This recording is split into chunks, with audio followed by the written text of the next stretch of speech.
Greetings, Libra and Libra rising. This is your Western forecast for May 2025. Let's just jump into the big picture because this could very well be the very beginning of a turning point for relationships. Whether this is a big contract offer, a business partnership, or a marriage proposal, or even getting married. That is because Neptune went into Aries last month for the first time in 166 years. So Neptune is all this idealistic, dreamy, empathetic when it's really positive. When it's not so positive, Neptune can be confusing and disoriented. Now, Neptune went into Aries, into your 7th house of partnerships and relationships, because Aries is the exact opposite of Libra, and the opposite represents the significant other. So here we're having dreamy Neptune in fiery Aries, now entering into your 7th house. And it may be there for as much as 14 years. Now, Venus is the ruling planet for Libra. Venus is what you desire and value and love. It's the planet of creativity and beauty. Venus went into Aries, into your 7th house of partnerships back in February. By March the 1st, it went retrograde in your 7th house. So there's a lot of reevaluating, testing relationships. It retrograded out of Aries into Pisces through April. And as we go into May, the Venus is back in Aries, back into your 7th house for all of May into the first part of June. And so there has been a lot of readjusting, reevaluating, testing with the relationships for the past couple of months.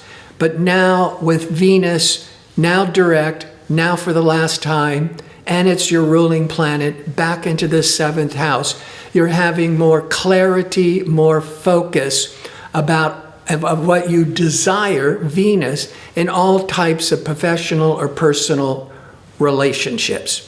But it's also aligning with Neptune, and Neptune and Venus can be very romantic, very dreamy, very idealistic. But why this is a big turning point, yes, Neptune going into Aries and how it impacts all the 12 signs is a big shift for everybody. But to bring it into more focus, taskmaster, responsible, serious Saturn is a 29.5-year cycle. And on May the 24th, it is entering into Aries, moving into your 7th house of partnerships through the end of August, when it then retrogrades back into Pisces and then returns back into Aries by February 2026, where it will then remain for the next couple of years. Neptune helps us imagine our dreams, our fantasy, awakens our vision, and it's in the realm of relationships and partnerships. But now the Saturn makes those dreams, can make those dreams concrete. That Saturn can manifest and ground the big dreamy picture of Venus and Neptune. Many people of Libra rising, may get a marriage proposal and then start planning for the marriage. That is one possibility. Could also be forming a business partnership. It could be, attracting a major contract. Well, marriage is a major contract, but so would a long-term business contract. Now, Neptune, Venus is the dream, the fantasy. Saturn will bring you down to earth if you're not yet focused on what's good for you. The Saturn can separate it and make you see reality. But for many of you, this is a wonderful cycle, once in a lifetime, to start manifesting and building the vision, the dream, with all kinds of partnerships. Now, before I look at where the sun is shining and Mars is going to be bring in some very favorable energies, before I go further, if you enjoy these kinds of videos and would like to see more of them, click like and subscribe. And don't forget to click on the notification bell so you can receive the latest postings. All right. The sun is in Taurus from the end of April through the first 3 weeks of May. Where the sun is shining in your chart, now without a time of birth, and this obviously works very well, the sun in Taurus is shining 8 signs past Libra. And so it puts these 8th house matters into focus, into your attention. But then you have to look at your own individual chart with your time of birth to get the rising sign, and also see where the sun is shining and lighting up for you more directly. Now, the 8th house can represent, and I've touched a little bit upon it with the 7th house of contracts and partnerships. Because on one level, the 8th house deals with joint ventures, finance, negotiating business contracts. So a major contract proposal offer, you see that could also be marriage, but in business, that sun is putting a focus on those areas of finance. But on a deeper level, the 8th house has a lot to do with transformation. And that's because the 8th sign of the zodiac is Scorpio, and Scorpio is a general theme of the 8th house, and that Scorpio, it can be about power and wealth. There's all the finance. It's also very intimate and sexual, that Scorpio and the 8th house. But it's about transformation, death, and rebirth. And that can bring in psychology, astrology, or other platforms of the occult, since Scorpio, ruled by Pluto, can also bring in an interest in the occult. So you might be really discussing, planning some business merger, contract, and interviewing for or trying to attract a major business project with this long-term contract offer in the business. Now, the sun will leave Taurus on May the 20th and go into Gemini for those next 4 weeks. Gemini is an air sign compatible with Libra, an air sign. So that sun in Gemini at the end of the month is going to start putting a real emphasis on the 9th house, because when the sun was in Taurus, it was drawing your attention to the 8th house. Then it's moving to the next sign at the end of May, and now it's putting its spotlight on the 9th house. The 9th house can represent travel, higher education, media, marketing, publishing. Now, with the 8th house and the 9th house, there could be business discussions with 9th house matters, publishing, media, or even applying for scholarships or grants for education, because the 9th house is also higher education.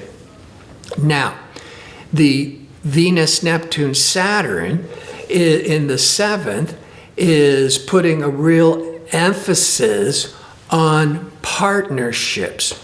Now, keeping that in mind, Aries, Venus, Neptune, Saturn are in Aries. Aries is fiery, it's assertive, it wants to take risks, but Aries is ruled by or associated with Mars, the warrior planet in mythology. And the Mars is in Leo.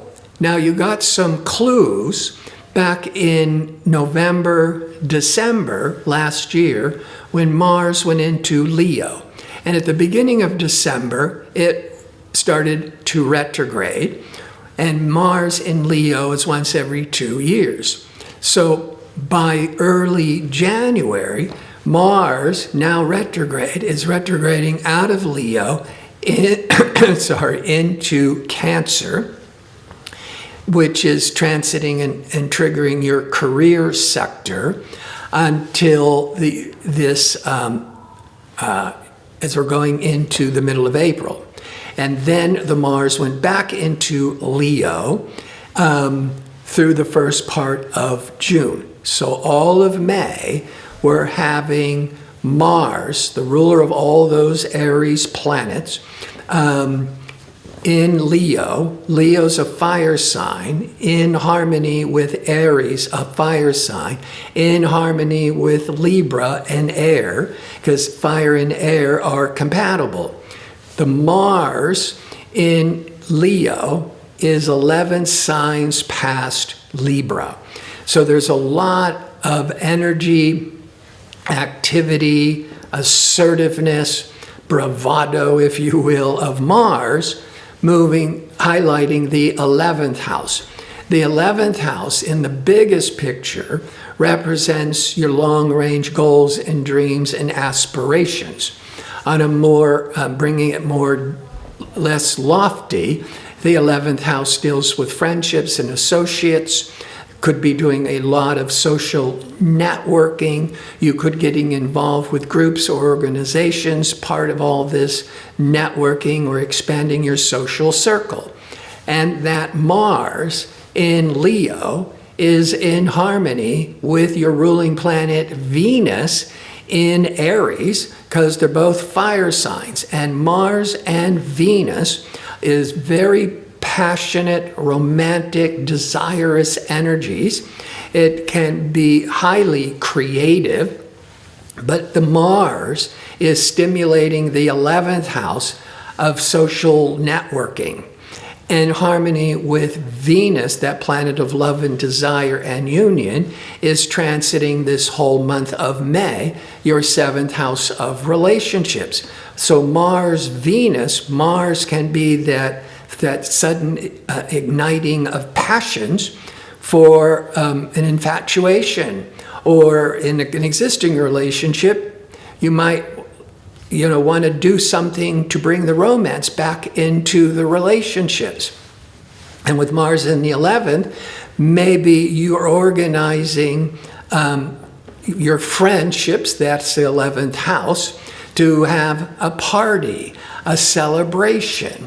Or that Mars in the 11th doing all this social networking, and then the Venus with the Neptune is bringing in all this, can be this intoxication, all this romanticism. It's very favorable also for a creative partnership. That's with that Venus-Neptune in the 7th.